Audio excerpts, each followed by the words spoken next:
At my father-in-law's party, I spilled wine on him. He struck me and called me, "Stupid maid!" My husband said, "Apologize or leave." I left, but when they got home, they found 68 missed calls. When I look at my hands trembling over the keyboard, I can still see the red stains on them, even though it's been 3 months since I poured that damn wine on my father-in-law's snow-white shirt. The stains have long since washed away, but the memory remains. That evening started out as a normal celebration of Howard Clarkson's 60th birthday. I spent the whole day preparing his favorite apple pie and trying to look like I wouldn't embarrass Ethan in front of his family. The black Target dress I'd bought at a discount seemed elegant until I saw Patricia in her Chanel suit. "Melissa, darling," she said, kissing my cheek as if she were touching something sticky. "Is it from that store near your old apartment?" Ethan squeezed my hand, warning me. I smiled so wide my jaw hurt. "Yes, it is. Thank you for noticing." Howard sat in his favorite leather recliner, a glass of whiskey in his hand. Even on his birthday, he looked as if the whole world owed him a favor. His graying beard was neatly trimmed. He wore an expensive suit and a gold watch on his wrist. Everything screamed money and power. He owned 3 car dealerships in the city and never let me forget it. "Ah, here comes our cashier," he said, not taking his eyes off the TV. "I hope you remembered to wash your hands after handling all that dirty money." My face was burning, but I kept smiling. Over the 3 years of marriage, I had learned to swallow my insults. Dash dash. "Dad," Ethan interjected, but without much conviction. "Let's talk about something nice." What's nice about talking to a girl who still lives in a trailer park in her head? Howard got up from his chair, walked over to the bar, and poured himself another whiskey. "There are plenty of pretty girls in town, and you chose this." Patricia giggled softly, pretending to read Vogue magazine. Ethan's brother Damon was sitting on the couch with his wife Brittany, pretending not to hear anything either. But I could see him smiling slightly.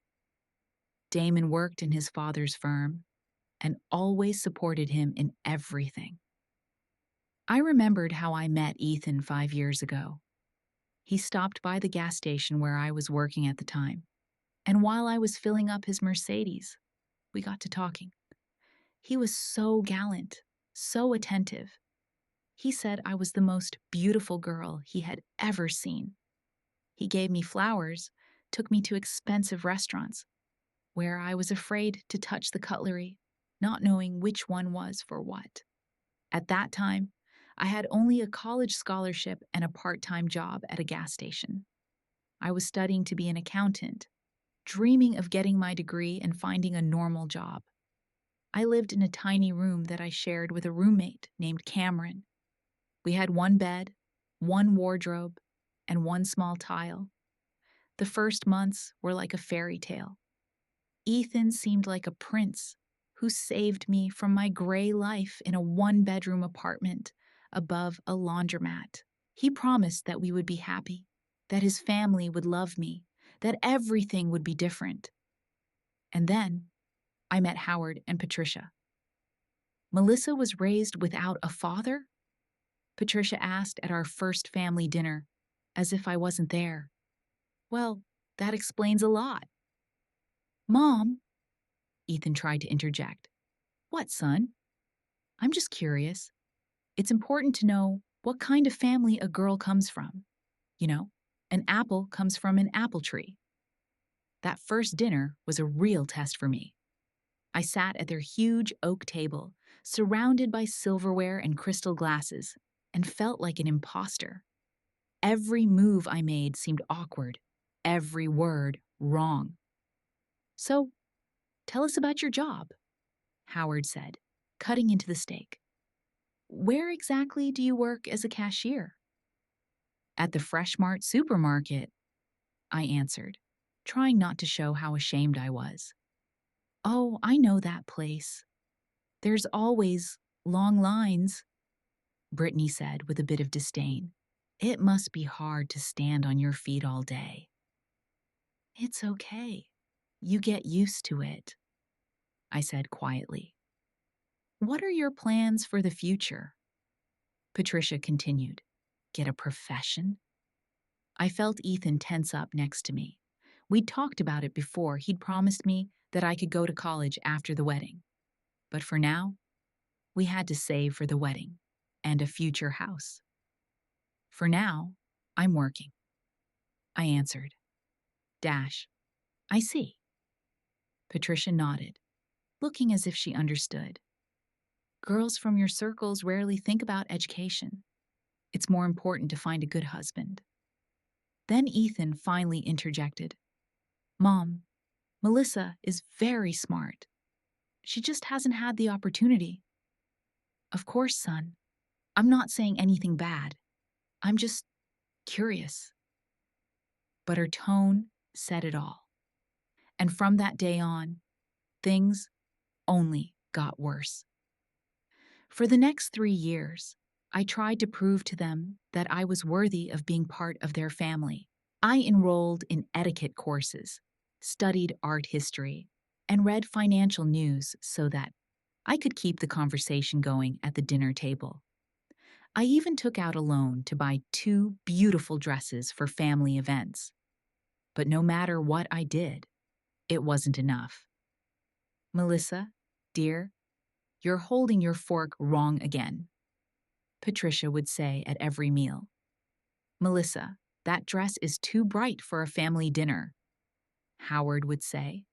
Even when I was wearing the simplest things, we're supposed to keep our voices down. Every meeting was a torture. But the worst part was that Ethan gradually began to support them. They just want to help you, he would say after another humiliating dinner. Mom knows how to behave in society. You should listen to her.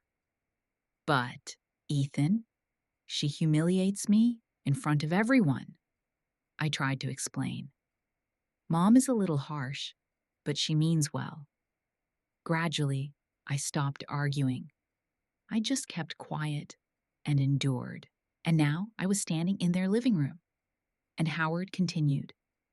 You know, Melissa, sometimes I think you're just clinging to Ethan for money. Girls like you are always looking for the easy way out. Something inside me clicked. Howard, I said, getting up from the couch. Is that enough for today? He turned to me with such disdain in his eyes that I felt my heart pounding somewhere in my throat. See? This is his real face. Rude and disrespectful. I told Ethan that you can't go beyond your class.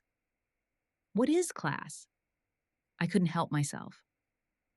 Is it when you can humiliate people with impunity? Patricia put down her magazine and looked at me with interest, as if I were a spectacle. Melissa, Ethan said sharply. Stop that now. No, let her talk. Howard smiled evilly. I don't think a person's worth is determined by money, but by how they treat others, I said, my voice trembling with anger. I needed something to occupy my hands so I wouldn't cry. I picked up a bottle of red wine, an expensive one that Ethan had bought especially for this evening, and poured it into a beautiful glass. It was glass, thin, and probably cost more than I earn in a week. As I walked back to the living room, I tried to breathe evenly. Everyone was looking at me expectantly, Howard with disdain, Patricia with curiosity, as if she were watching an interesting experiment, Ethan with anxiety. Your wine, I said, holding the glass out to Howard as calmly as possible. He took it without thanking me, and at that moment, He made a sharp elbow movement, as if to remove invisible dust from his sleeve. The glass broke out of my hands and smashed on the floor, splashing red wine on his snow-white shirt, pants, and expensive Persian carpet. "You stupid cow!" he shouted, jumping to his feet. "This shirt is worth more than you earn in a month." "I'm sorry. I didn't mean to," I started, but he didn't let me finish. The blow came unexpectedly. Howard's palm hit me on the cheek with such force that I staggered and almost fell. A sharp pain stabbed through my face, and a metallic taste of blood appeared in my mouth. "Stupid Maid!" he shouted, red in anger. "Change my shirt! Now!" I touched my lip and saw blood on my fingers. A drop fell to the floor next to the wine stain. Everyone was silent. Patricia stared with her mouth open. Damon and Brittany froze on the couch. And Ethan looked at me as if it was my fault. "Melissa," he said quietly, but so everyone could hear, "apologize to your dad, or leave." I was looking at the man I loved, the man I had given 3 years of my life to, the man who had promised to protect me, and he was demanding that I apologize for his father hitting me. "Okay," I whispered, wiping the blood from my lip. "I'll go." I took my purse and left the house without looking back. I heard muffled voices behind me, but I couldn't make out the words. It was cold outside, and I didn't even have a jacket. But I didn't care. I got into my old Honda and drove to the only place I could hide, my former apartment, which I never sold after the wedding. It's a good thing I didn't. My old apartment greeted me with the smell of stale air and emptiness. 3 months ago, I moved all my things to Ethan's place, but I never decided to sell the place.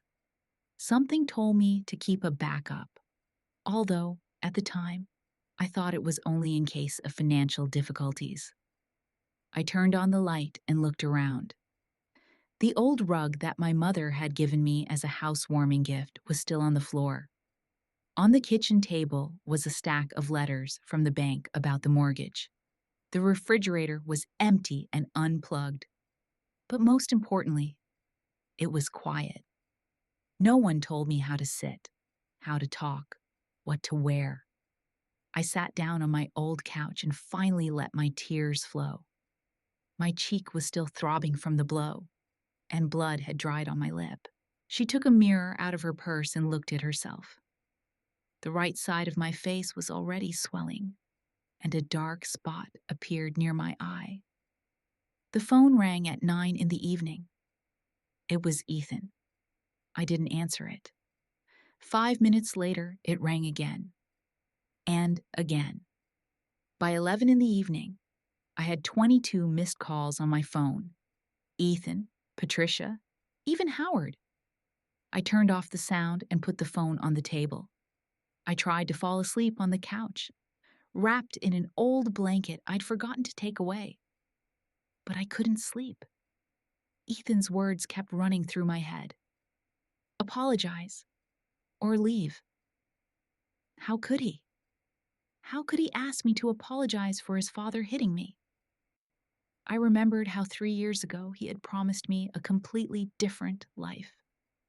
"You deserve the best," he had said then, kissing my hands. "I will take care of you. You will never have to worry about money or work again. My family will love you. You will see." I also remembered what my colleagues at Freshmart had said when I was leaving. "Melissa, are you sure?" asked Brenda, the cashier at the next checkout. "Marrying a rich man is one thing, but relying on him is something else." "He's not like that," I argued. "Ethan loves me." "Of course she does. But what happens if something goes wrong?" At the time, I thought Brenda was just jealous. But now, her words sounded like a prophecy. In the morning, I woke up to a knock on the door. I looked at my phone. 68 missed calls. Oh my God! Melissa? I heard a familiar voice say, "Open up! It's Nora!" Nora Waits had been my best friend since college. She was the only one who hadn't stopped talking to me after I married Ethan. Although communication became much less frequent, Patricia made me realize that people from the past were not very suitable for my new status. She opened the door. Nora immediately hugged me and then stepped back and looked at my face. Jesus, Melissa, what happened to you? It's a long story, I mumbled, inviting her inside. Nora worked as a nurse at the local hospital and immediately brought a first aid kit from her car. While she tended to my bruise, I told her about last night. He hit you? Nora couldn't believe it when I reached the punchline. Howard hit you? And Ethan didn't say anything? Worse, he told me to apologize. Nora put down the cotton swab and looked at me seriously. Melissa, I always knew this family was up to no good. Remember what I told you before we got married? I remembered. Nora had never made any secret of her feelings about the Clarksons. They look down on you, she'd said 2 years ago when I'd shown her my ring. They'll never treat you as an equal. You don't even know them, I'd said indignantly. Do you know how Ethan behaved in college? Nora asked. A girl from a rich family, and when he got tired of her, he just dumped her for a new toy. It's different with me, I told myself and her. I hope so, Nora said, but be careful. And now, she was sitting in front of me, not saying, I told you so. She was just silently tending to my wounds. Your phone won't stop ringing, she said as the device lit up once again. I don't want to talk to them. Maybe you should listen to what they're saying, Nora suggested. We sat down next to each other on the couch, and I turned on the speaker. We started listening in chronological order. The first message, around 10 in the evening. Ethan's voice. Melissa, where are you? Let's talk. I know you're upset, but Dad didn't mean to hurt you. Come home. The second time, an hour later. The tone is more intense. Melissa, this is nonsense. You are overreacting. Dad apologizes for being harsh, but you are behaving inappropriately too. Let's solve this like adults. The third time, at 1 a.m. Patricia. Melissa, dear, I understand that you are upset. But family misunderstandings happen. Howard had a little too much to drink tonight. You know how he is on his birthday. Come back, and we'll talk it over. The fourth, at 3 in the morning. Ethan again, but this time angry. Where the hell are you? We're all worried. It's not acceptable to just disappear. Call me right now. The fifth, at 4 o'clock. Unexpectedly, it's Howard. Girl, stop being silly. I may have gone overboard, but you were acting like a savage too. Go back and don't make a circus. 6th, 7th, 8th. They went on and on. First, apologies, then insistence, then direct demands, and later in the morning, threats. Melissa, if you're not back by morning, I'm going to take the credit cards, Ethan would say at 6 in the morning. I'm serious, Melissa. You're acting like a child at 7. And then something changed. A message at 8 in the morning, Ethan again. But his voice was completely different. Melissa, something terrible happened. Dad, something is wrong with Dad. Call an ambulance. Call me right now. Nora and I looked at each other. The next message was from Patricia, and she was crying. Melissa, where are you? Howard is in the hospital. He's having a heart attack. Come right away. Then the voices blended into one continuous stream of panic. Dad's in the intensive care unit. Doctors say his condition is critical. Where are you? We need the whole family. Melissa, if you are listening to this, come to St. Mark's Hospital. And finally, the last message, at 9 in the morning. Ethan, his voice quiet and broken. Melissa, Dad's dead. He died an hour ago. I don't know what to do. Where are you? I put the phone down and looked at Nora. She was pale. Oh my God, she whispered. Melissa, he's dead. I know. You have to go to them. No. Melissa, your husband's father is dead, no matter how you felt about him. What do you think they'll say when they see me? I interrupted her, that I gave him a heart attack with my behavior. Nora was silent because she knew I was right. The phone rang again. Ethan. This time I answered it. Dash dash. Hello? Melissa? Finally! Where are you? He sounded breathless, tired. At home. At home! Your home is here, with me. Go to the hospital right now. Why? You said he was dead. There was a pause. Then Ethan spoke more quietly. Melissa, I know you two have had problems. But now is not the time for hurt feelings. Dad is dead. I need my wife by my side. Your wife? I felt anger rising in me. Last night you gave me a choice. Apologize or leave. I walked away. I didn't mean it. That's exactly what you meant, Ethan. When your father hit me, you took his side. He was drunk, upset, and I was sober and happy. He humiliated me all evening and then hit me, and you told me to apologize. Nora squeezed my hand reassuringly. Melissa, please. Ethan's voice was pleading. The funeral home is today. We have to make the arrangements. Mom's hysterical. I need your help. Ask Damon and Brittany, or your mom. I'm sure they'll do a better job than I can. You're my wife. Then treat me like one, not like a maid who has to take abuse for your parents. There was a long pause. Then Ethan said, Okay. I understand that you are upset, but that's no reason to throw a tantrum. Just give me a day or two to deal with the funeral, and then we'll talk about it. There's nothing to talk about, Ethan. What do you mean? I took a deep breath. I mean that while you're dealing with the burial, I'll be dealing with our marriage. And she hung up the phone. Nora looked at me, wide-eyed. Are you serious? More than serious. Melissa, think again. Maybe after the funeral, things will get better. People say different things when they're grieving. Nora, I said firmly, I realized one thing last night. For 3 years, I've been trying to be someone I'm not. I tried to please people who hate me. And when I needed support from the person who promised to love and protect me, he chose them. But it was his father who died. And that's terrible. It is. But it doesn't excuse the way they treated me and the way Ethan let them treat me. I got up and went to the window.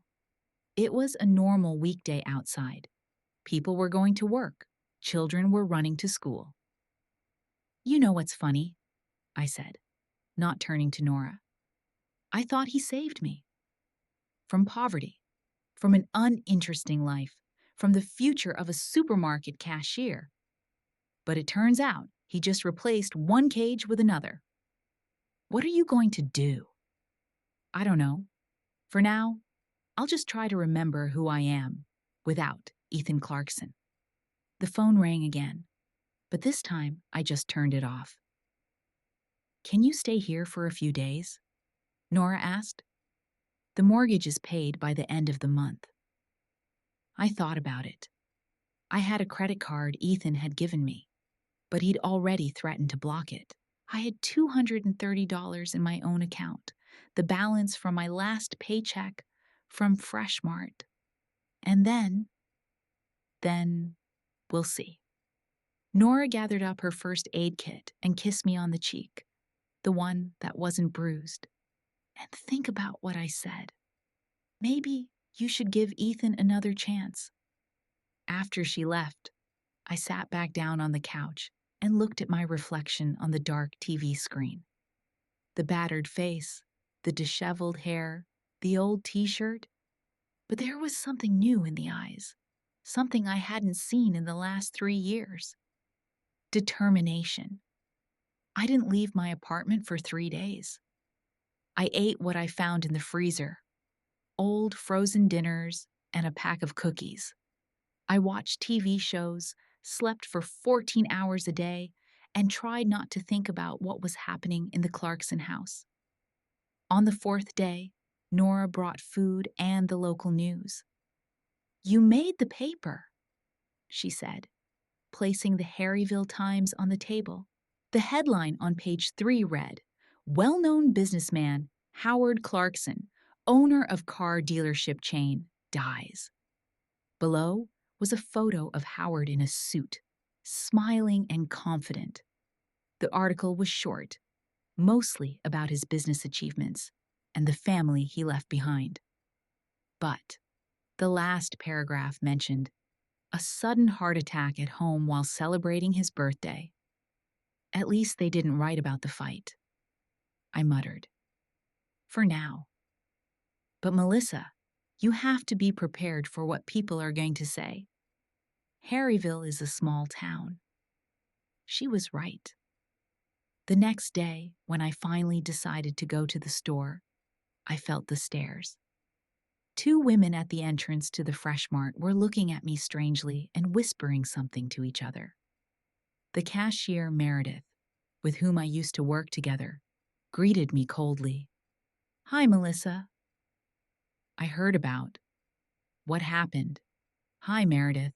Yeah, it's terrible." She nodded, but I could see something in her eyes that looked like judgment. "They say you two were fighting before he died." I felt my heart skip a beat. "Says who?"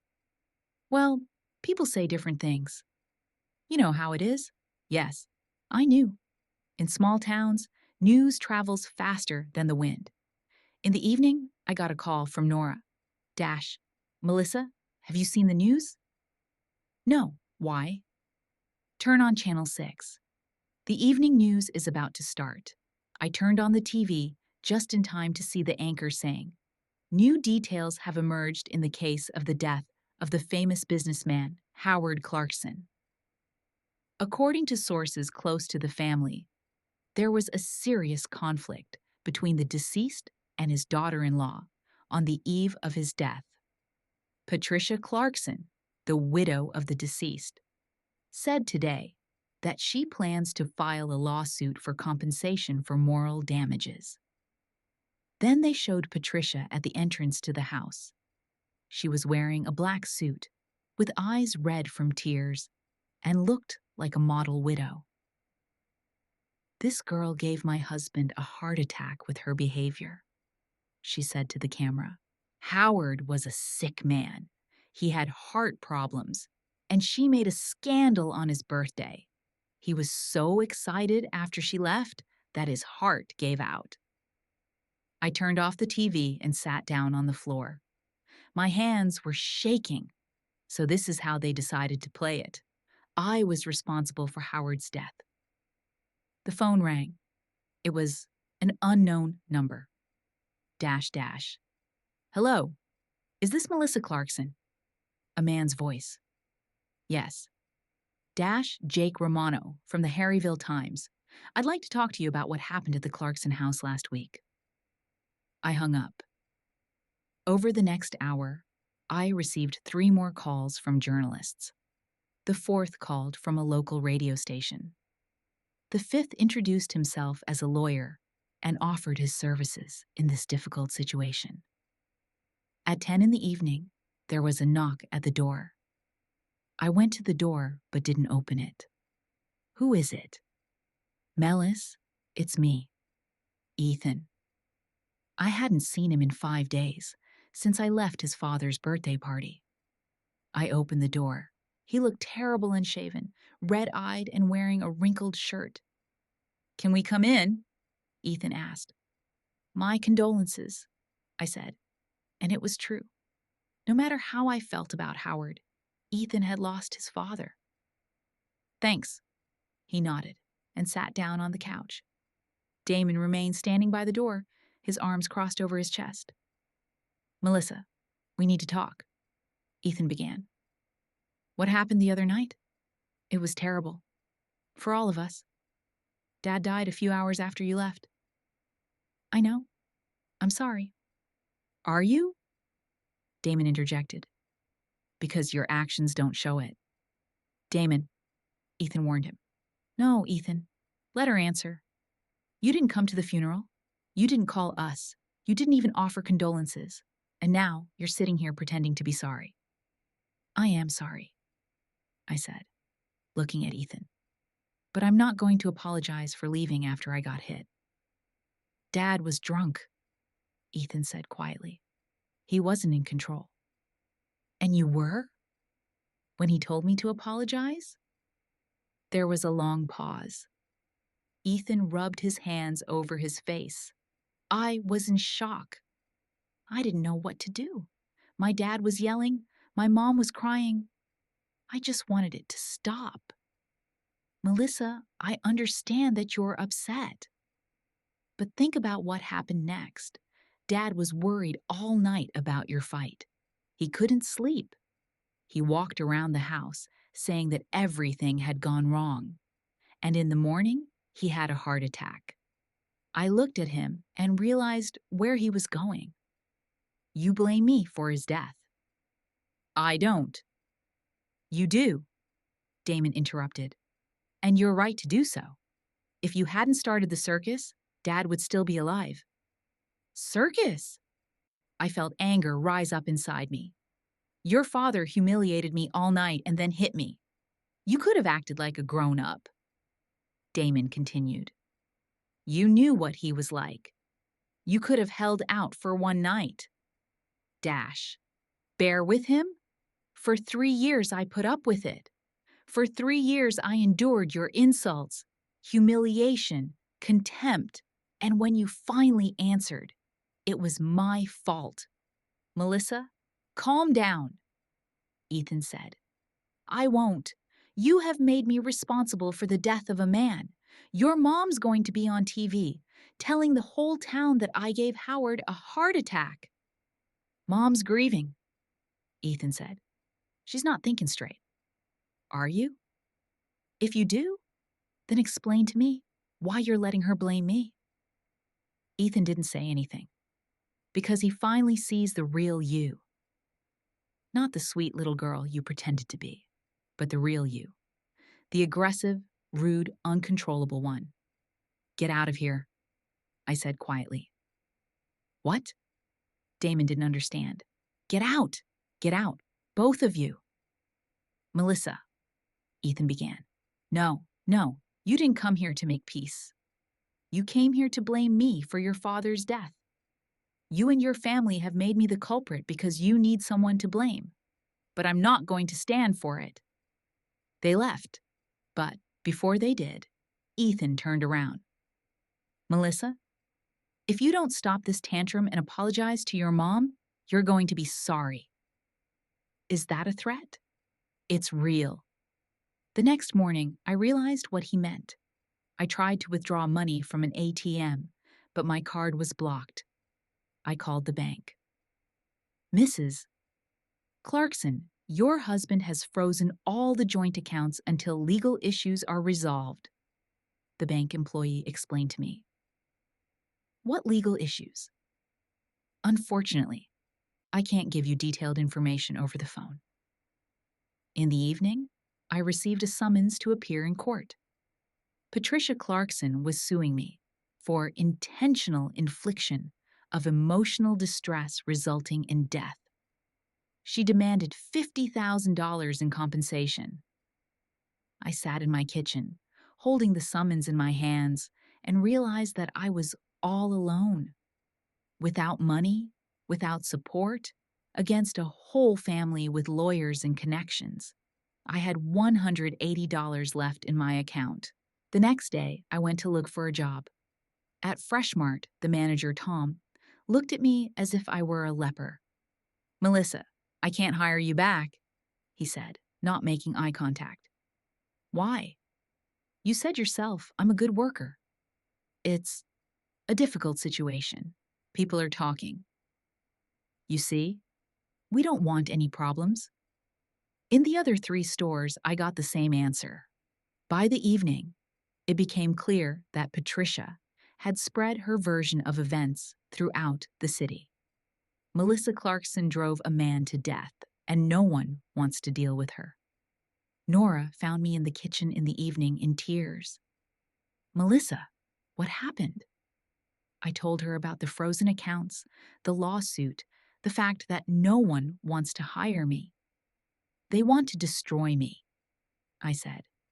"Patricia wants to make it so I can't live here." "Then let's not let her do that," Nora said firmly. "You need a lawyer." "I don't have money for a lawyer. I have nothing. There is free legal aid. We'll go tomorrow."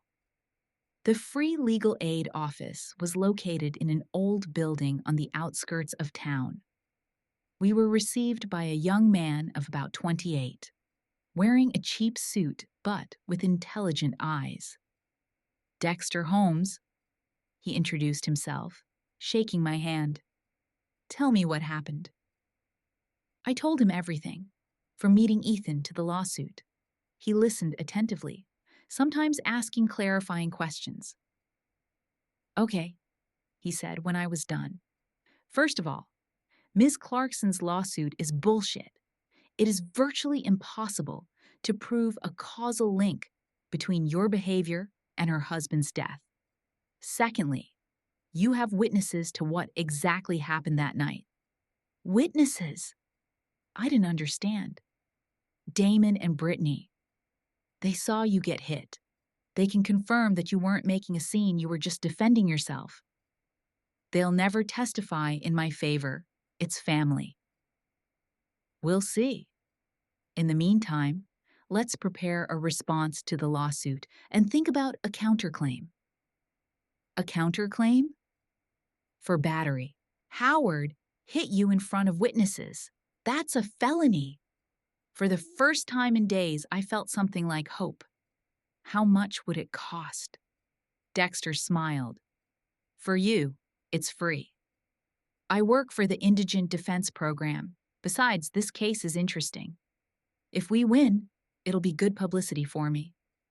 Leaving the office, I felt a little better. At least now I had a lawyer. He was young, inexperienced, but smart and determined. "I like him," Nora said. "He has a predatory stare." I hope that's enough. That evening, Dexter called me. "Melissa, I have 2 pieces of news for you. Good news and bad news. Start with the bad news. Minus, Ethan has filed for divorce. The papers are due tomorrow." My heart skipped a beat, but I was expecting it. "What's the good news?" I talked to a friend of mine at the police station. It turns out that Howard Clarkson already had heart problems. Last year, he was hospitalized twice with heart attacks. What does this mean? It means that his death was not as unexpected as the family wants to make it out to be.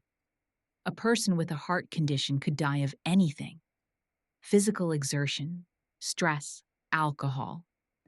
It is almost impossible to prove that it was your behavior that caused it. For the first time in a week, I slept peacefully. Maybe all is not lost. But the next morning, I was in for another blow. I opened the mailbox and found an envelope with no return address. Inside was a sheet of paper with newspaper and magazine clippings glued to it, which made up the message, "Murderer, get out of our city." My hands were shaking. Someone knew where I lived and hated me enough to write anonymous threats. I called Dexter. "Bring the letter to me," he said. "This is a crime." We'll file a police report. Will it do anything? I don't know. But we need to record everything. If the case goes to court, every detail can be important. Driving to his office, I thought about how quickly everything had changed. A week ago, I was the wife of a wealthy man, living in a nice house with stability. And now, I am unemployed, broke, accused of murder and receiving anonymous threats. But the strangest thing is that I didn't regret leaving the Clarkson home. Even now, when everything fell apart, I had no regrets. For the first time in 3 years, I felt like myself. The trial with Patricia lasted 3 months. Dexter turned out to be a better lawyer than I expected. He found Howard's medical records that confirmed his heart problems, interviewed neighbors who heard screams coming from the Clarkson house that night, and even convinced Brittany to testify. Brittany was reluctant to appear in court, but under oath, she was forced to tell the truth. Yes, Howard humiliated me all night long. Yes, he hit me in the face. Yes, I didn't scream or make a scene. Would you say that the defendant's behavior was aggressive? Asked Patricia's lawyer. No, Brittany answered quietly, not looking her mother-in-law in the eye, even after the blow. When the judge ruled in my favor and ordered Patricia to pay the court costs, I was relieved. But the victory was bittersweet. Patricia looked at me with such hatred that I was scared. "This isn't over," she whispered as she passed me in the courtroom corridor. Dexter was thrilled. "We won!" he said as we left the courthouse. "This is my first big win." "Thank you," I said, but I didn't feel happy. The divorce process was ahead of us, and I knew it would be much more difficult. "Melissa," Dexter said as he pulled up next to his car, "about the divorce. I wish I could help you, but family law is not my specialty. I handle criminal cases and civil litigation." "I see. Can you recommend someone?" He winced. "Good family lawyers are expensive. And you?" "I don't have any money." "I see. You could try representing yourself. A lot of people do that." I nodded, although I knew it was tantamount to suicide. Going up against a professional lawyer without knowing the law was foolish. The next week, I received the documents from Ethan's lawyer. Richard Stamford was the most expensive family lawyer in town, a partner in a prestigious firm. His hourly rate was $500. The documents were as thick as a book.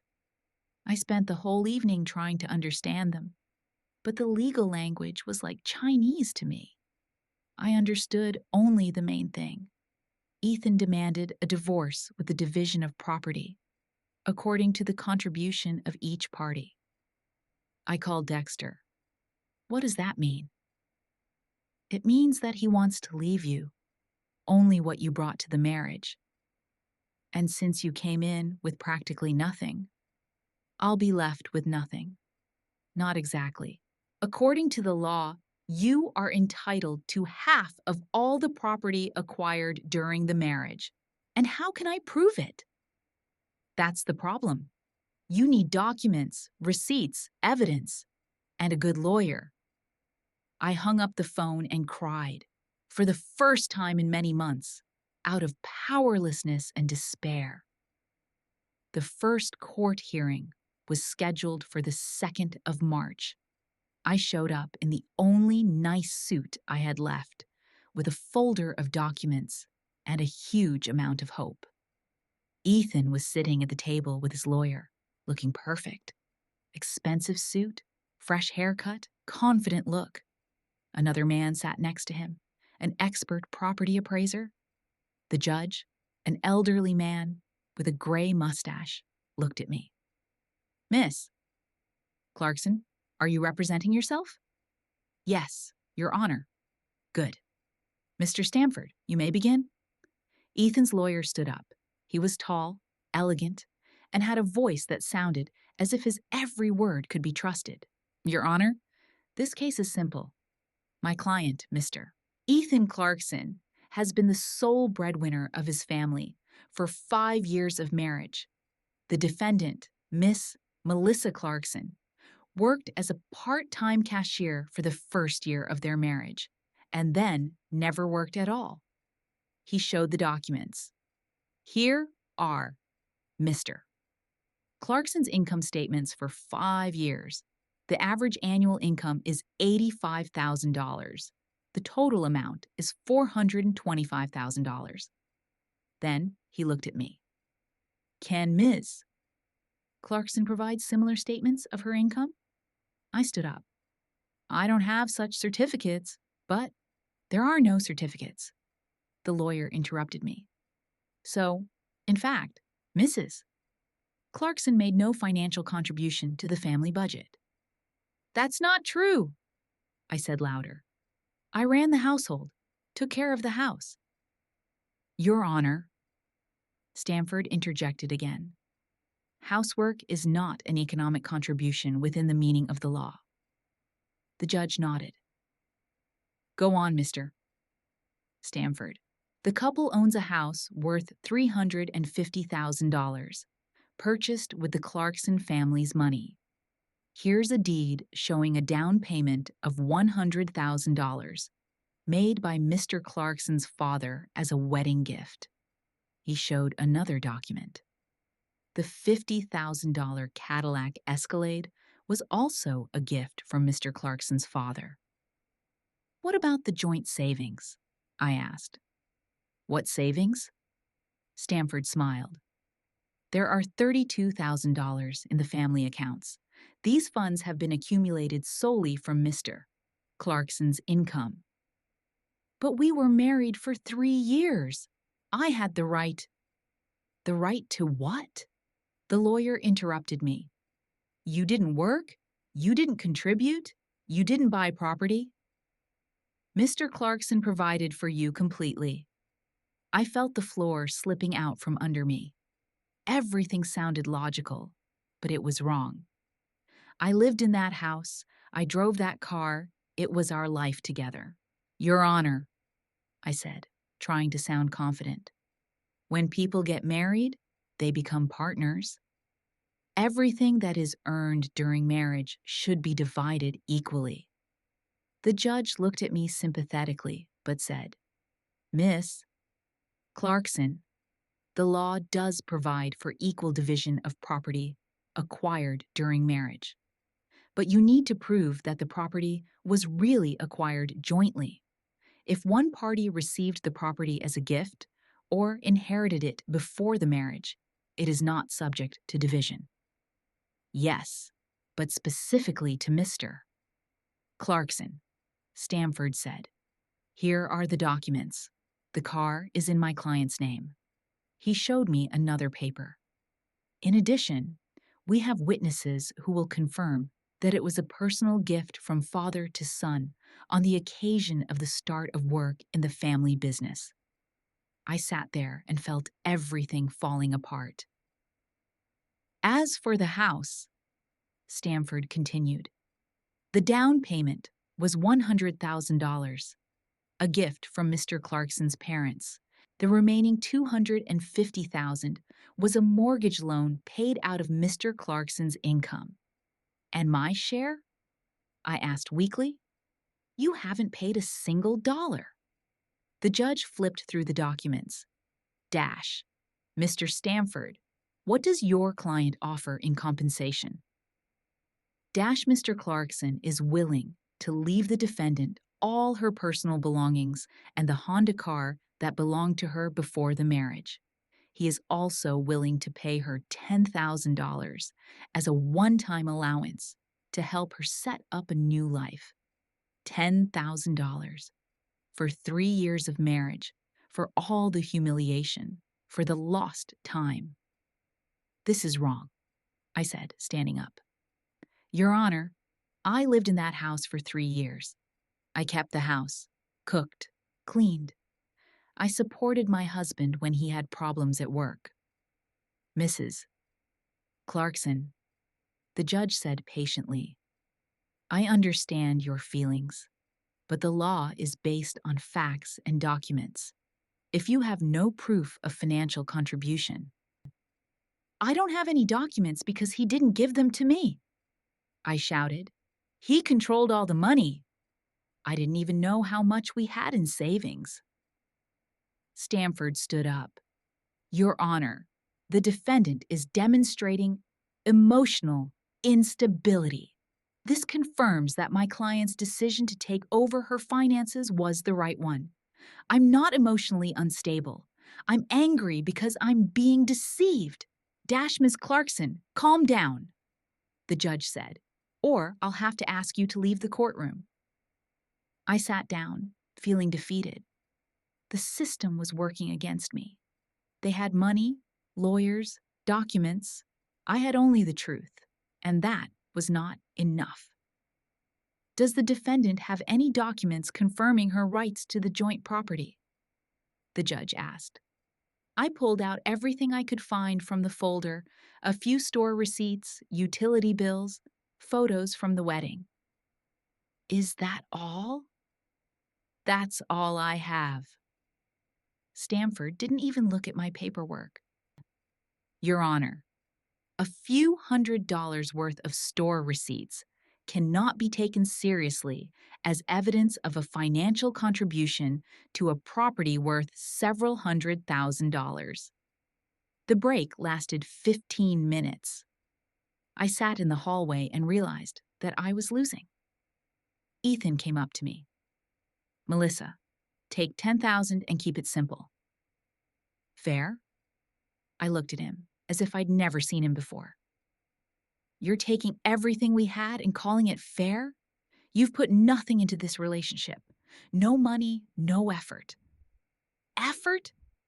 For 3 years, I tried to become the person you and your family wanted me to be. 3 years of humiliation. You always exaggerate everything.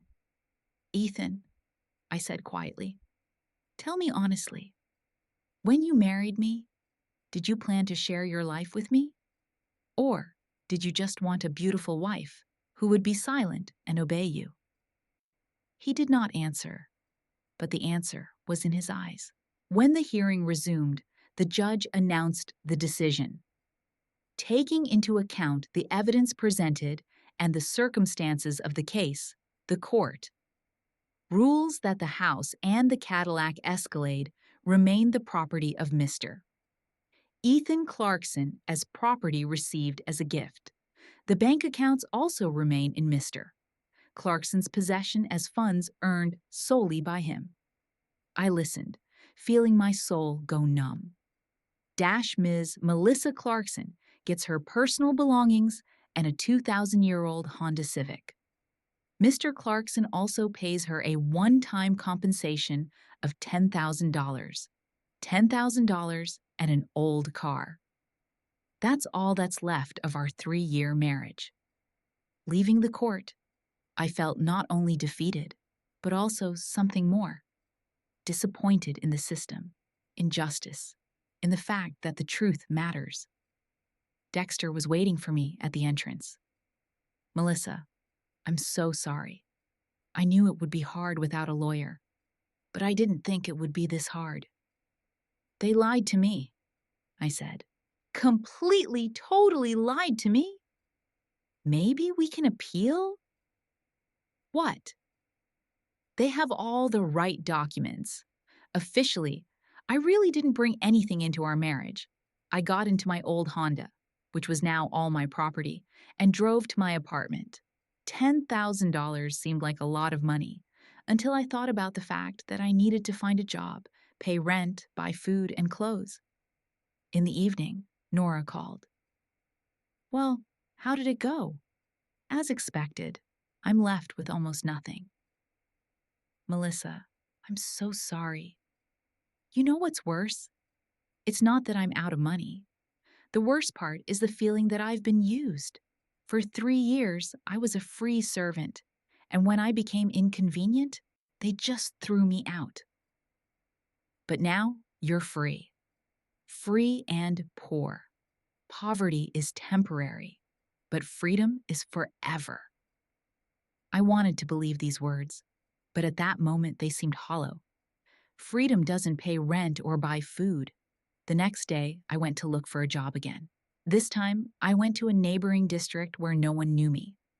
A small cafe called Sunnyside needed a waitress. Work experience? Asked the manager, a woman of 45 with a tired face. I worked as a cashier, I said, not mentioning where. $7 an hour plus tips. The shift is from 8 in the morning to 4 in the afternoon. You start on Monday. $7 an hour, less than I made at Fresh Mart 5 years ago. But it's at least something. It's okay. In the evening, I sat in my empty apartment and did the math. $7 an hour, 8 hours a day, 5 days a week. $280 a week before taxes. About $1,100 a month. The mortgage for the apartment is $600. Utilities, $150.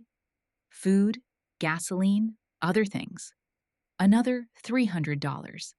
That left $50 a month for unforeseen expenses. I lived to be 30 years old and had less than I did when I was 18. But when I went to bed that night, I realized one thing. For the first time in many years, I slept peacefully. No one told me how to behave, what to wear, who to talk to. I had no money, but I had something more valuable. I had myself back. Working at the Sunnyside Cafe was harder than I expected. The customers were rude, the kitchen was dirty, and the manager, Gloria, was constantly yelling at everyone. But the worst part was that I was always thinking about the lost court case and how I had been cheated. A month after the divorce, Dexter called me. Melissa, I have an offer for you. I need an assistant in my office. It's not easy work, answering phones, filing, running errands. The pay is not very good, $12 an hour, but it's better than waitressing. I didn't think twice about it. When can I start? Tomorrow, even. Dexter's office was on the second floor of an old building. 2 rooms, an office, and a tiny reception area with my desk. The first few days, I mostly answered the phone and sorted documents. Dexter turned out to be a good boss. He didn't yell, explained what to do and how to do it, and always thanked me for my work. Sometimes he would bring coffee or donuts for the whole office, even though the whole office consisted of just the 2 of us. Have you thought about studying law? He asked me one Friday when we were finishing up work. You're smart. You grasp everything quickly. You could become a paraplegic. It's a much better profession than secretary. How much does it cost? Evening courses at college are about $2,000 a semester, but there are support programs for the poor.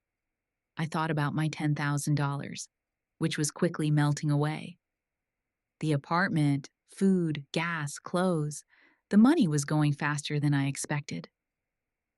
Maybe later, I said. But Dexter didn't give up. The next Monday, he brought brochures from several colleges. Just take a look at these. They have scholarship programs. In the evening, I sat in the kitchen, flipping through the brochures. The paralegal course was 16 months of study, after which you could work in law firms for $20 to $25 an hour. It was twice as much as I was earning now. I applied for a scholarship and, to my surprise, got it. I started studying in September, 6 months after my divorce. The first classes were difficult. Legal terminology, procedures, laws, everything seemed incomprehensible. But gradually, I began to understand how the system that had deceived me so cruelly worked. Dexter helped me with my homework. We often stayed late in the office, working through complicated cases. "You're a fast learner," he would say. "You have a natural legal mind." Sometimes he would bring me dinner from a Chinese restaurant or pizza. At first, I thought it was just a kind boss taking care of me. But gradually, I noticed that he treated me in a special way. For Christmas, he gave me a beautiful pen engraved with my name. "For a future paraplegic," he said, smiling. On Valentine's Day, he gave me a bouquet of tulips just to cheer me up, he explained. I took it as a friendly gesture. Dexter was 3 years younger than me, hardworking and ambitious. It never occurred to me that he might like me as a woman. In April, almost a year after I started working for him, I told him about something that had been plaguing me all along. "Dexter, I have a question about my divorce. Was everything really done right?" We were sitting in the office after work, going over one of his cases. "What do you mean?" "Well, the property division. I got only 10,000 and an old car. Is that fair?" Dexter put the documents down and looked at me seriously. "Tell me everything from the beginning. When you got married, what you bought, who worked." I told him the whole story, from meeting Ethan to the court hearing. Dexter listened intently, sometimes asking clarifying questions. "Melissa," he said when I was done, "you've been deceived." "What do you mean?" "By law, all property acquired during a marriage is subject to equal division. It doesn't matter who earned how much. It doesn't matter whose gift it was. If you receive a gift during marriage, it becomes joint property." My heart beat faster. But Ethan's lawyer said. Ethan's lawyer was lying.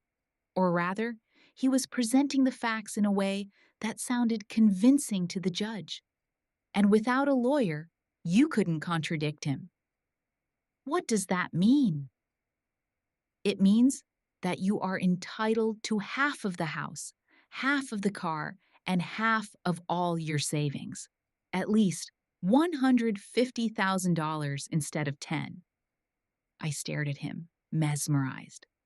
"But the court has already made a decision. You can appeal. You have 2 years from the date of the judgment, and it's only been a year." "And what? Are there any chances of winning?" Dexter smiled. "With a good lawyer, more than a chance. And a good lawyer costs." "Me?"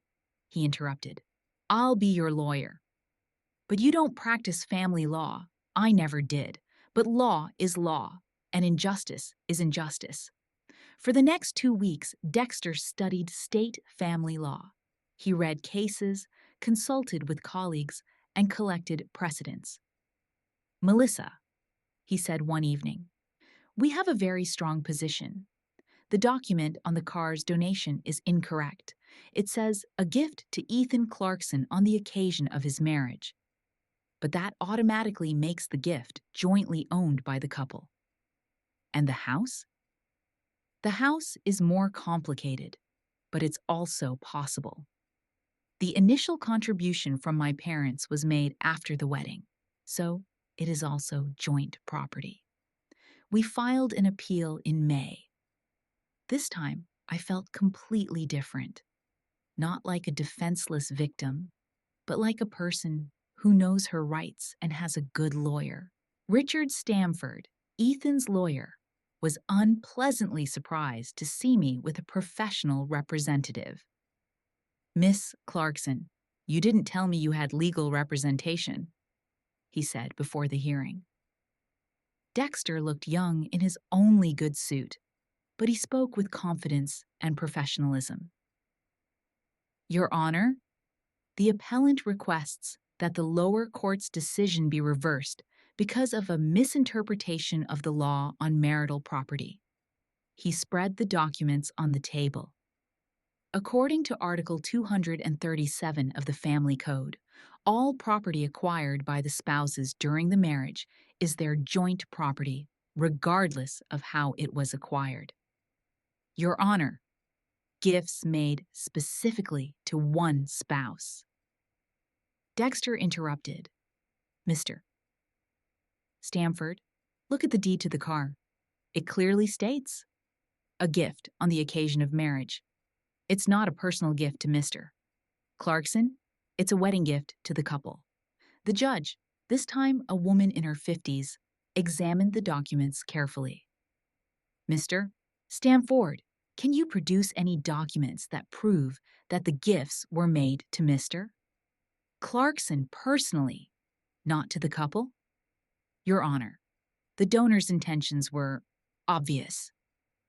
Intentions are not recorded in the documents, Dexter said, and the law is governed by documents, not by assumptions. The hearing lasted 3 hours. Dexter was brilliant. He broke down every argument Stamford made with references to law and precedent. In addition, Your Honor, he said at the end, the previous court failed to consider the appellant's contribution to the household and family. Support. According to the state Supreme Court's decision in Johnson v. Johnson, domestic labor has economic value and is taken into account in the division of property. When the judge announced the decision, I almost cried with joy. The court grants the appeal. The previous decision is canceled. The marital property is to be divided equally between the parties. I received half the value of the house, $175,000, half the value of the car, $25,000, and half of the bank accounts, $16,000. In total, $216,000 instead of $10,000. When I left the court, I was euphoric. Dexter, you're incredible! How can I ever thank you? Wait, he said, stopping by his car. I need to tell you something. Something in his tone made me wary. Minus Melissa, What do you mean? He looked me in the eye. I'm in love with you. For over a year now, since the day you came to me for help against Patricia. I froze. It was unexpected, but maybe I should have known. Dexter, wait, let me finish. I know you've been through a difficult divorce.